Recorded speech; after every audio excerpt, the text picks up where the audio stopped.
This week, we as a nation witnessed the harrowing scenes in Washington, D.C. as our institutions of democracy came under attack in an attempt to subvert the Constitution and the outcome of our presidential election. A peaceful transition of power is an integral aspect to American politics dating back to the founding of our country. The Senate Democrats would like to congratulate President-elect Joe Biden on the official certification of his victory and look forward to the return of dignity, integrity, and decorum to the position of President of the United States of America.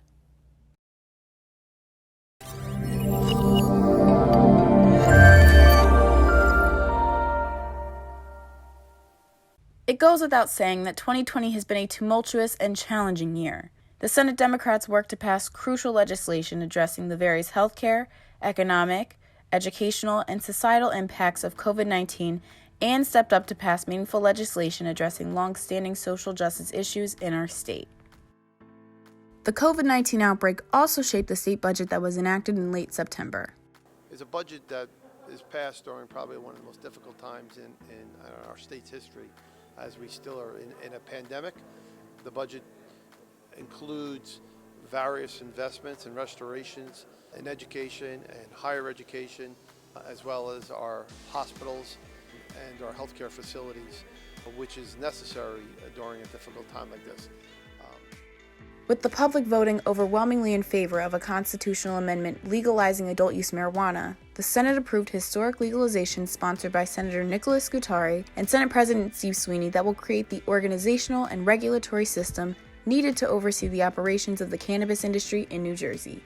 A bad system based in racism, which really hurt people throughout the years, has destroyed careers, destroyed educational opportunity for people, and we wanted to get beyond that. And that was what really drove me to get and work on getting marijuana legalized. We will now be able to move forward to correct social and legal injustices that have had a discriminatory impact on communities of color at the same time that marijuana is regulated and made legal for adults. The Senate built on its record of national leadership in criminal justice issues by passing a series of reforms, including putting an end to mandatory minimum sentences. We are talking about the disparity of the type of sentencing that is done at the time when it's happening, when compared those very same crimes committed by people other than folks of color that are getting a much lesser sentencing. There is a problem, and we cannot act like there isn't a problem.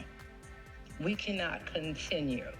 It is very, very important for the growth of our country, for where we want to go.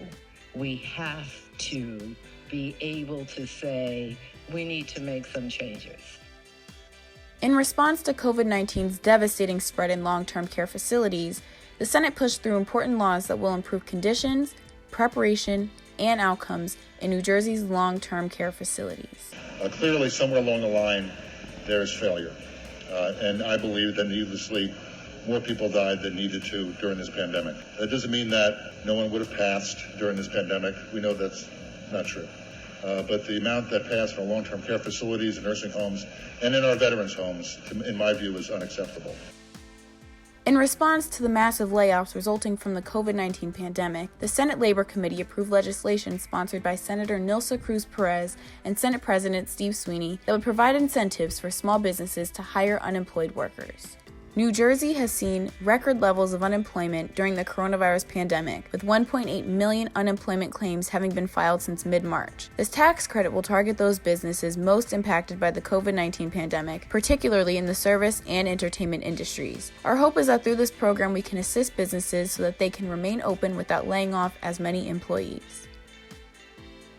Continuing New Jersey's commitment to improving its environmental health, legislation sponsored by Senators Bob Smith and Linda Greenstein to help combat widespread plastic pollution by prohibiting businesses from using single-use plastic bags and other disposable containers was signed into law. It's fabulous for a lot of reasons, because we're getting a lot of plastics out of the environment. And by getting plastics out of the waste stream, we're going to save you tax dollars as well as your health. This has been the Senate Democrats Year in Review. Thanks for watching.